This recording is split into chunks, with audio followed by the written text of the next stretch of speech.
Are you looking to supercharge your real estate business? If so, I have 7 secrets that I'm going to share with you to help you do just that. I was in a position where I was working for a real estate company and working every hour that apparently God sent. My diary was full, running all over the place, doing a lot of mileage each and every day. Yeah, there was money coming in, yeah, there was food on the table, but I had no time for my children. That was something I needed to make a change. The only way I felt that I could make that change was to become my own agency. Making the transition from leaving a job was not easy. It was made more simple because I followed certain steps. That then led to me having, 4 to 6 months of pretty tough times. That then led me to having my own team. I got up to 3 or 4 agents working with me and 2 admin people. That then led me to being asked to take over the market centre for Keller in Scotland back in January 2020. Of course, there's still challenges, but if you think you can do it, you absolutely can. The first secret to success is actually knowing your goals. Now, I am not talking about big,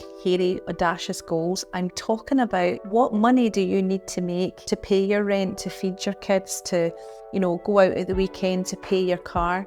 That's where I had to start. I was part of an organisation that talked about the big why and the big goals.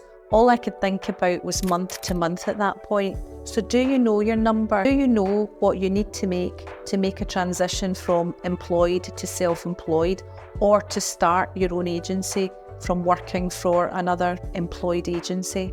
What is the number? What is your goal?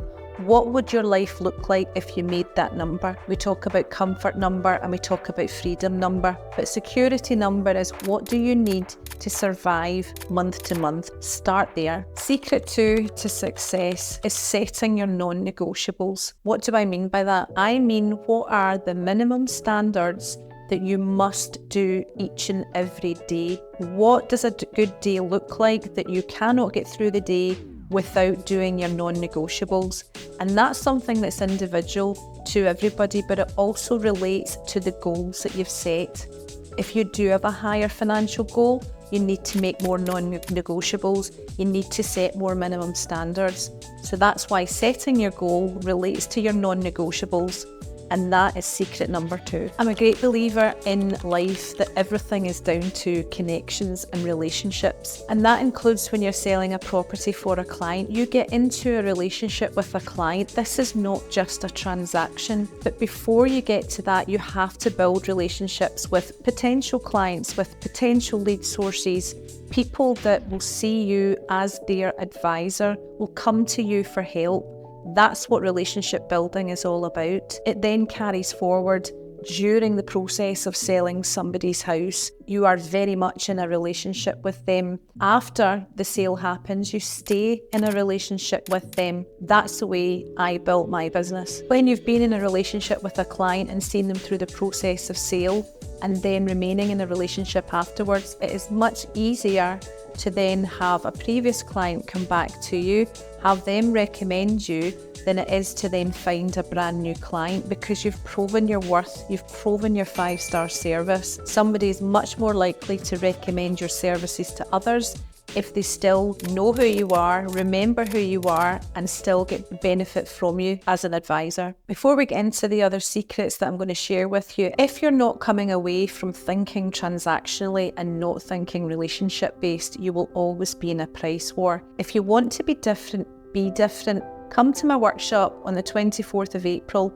and let me show you what that means to be different and how you don't have to win business by dropping your prices. We're going to learn the exact strategies, systems and processes that I've helped agents with over the last couple of years. A couple of them last year had 6 figures in gross commission. That is because they have followed the strategies, followed the models and followed the processes. 6 figures in gross commission does not come without following a process and a model. If you want to stop getting into price wars and reducing your fee, then please go to evfoster.com, click the link in the description, and let's really look at strategies that are going to help you get what you're worth, get you to know your value, and clients will know that value also. Secret number 4, you might be spending a lot of time on things that don't really matter. People spend a lot of time on logos and websites and business cards, but actually then forget to pick up the phone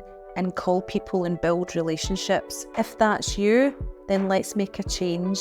People focus on people that they know, they like, and they trust, not the quality of their business card. So part of secret number 4 is picking up the phone and connecting with people each and every day. Having conversations, not necessarily designing a website or sitting working on something that is not to move the needle forward in your business. Secret number 5, we have to have a growth mindset. The things that you do each and every day right now might not be the best things to do, but it's what you've always done and it's what you've always think you will do. That is a fixed mindset. Explore other things. Be open-minded to learn about how I did it and how thousands and thousands of agents have already done this because they had a growth mindset. Don't be fixed. You don't know what you don't know, so explore. Be open-minded. Let's move out of this is the way it's always been done.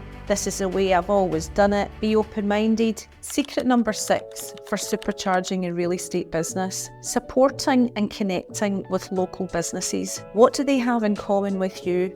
They need clients and they want customers. Can they provide a good service to you, which you then in turn provide to your customer, to your client? We need to connect and support local businesses, whether that be tradespeople, or you might give your clients, when they move into a house, a voucher for a local restaurant. Let's help each other within the local community and build out a really top-notch 5-star service for clients who use either ourselves or use the tradespeople or the local businesses that we want to connect with. Secret number 7 is, do people know what you do? And if they don't, let them know. Do not be a 007. Do not be a secret agent. Bond. James Bond. Let people know that you're here to help them and that you're willing to help them, and that's what makes you different. Remember to register for the free workshop I'm running on the 24th of April at 7 p.m. This will be ideal for new agents, for people thinking of becoming agents, and also for agents who are stuck in perhaps the corporate, chase your tail sort of transactional world that you maybe want to escape from. Click the link in the description. Remember, I have been in your shoes. I have made a transition from employment to self-employment. Share with me in the comments which one of these secrets really resonated with you. Do you agree with them? Do you disagree? Let's share, let's learn from each other.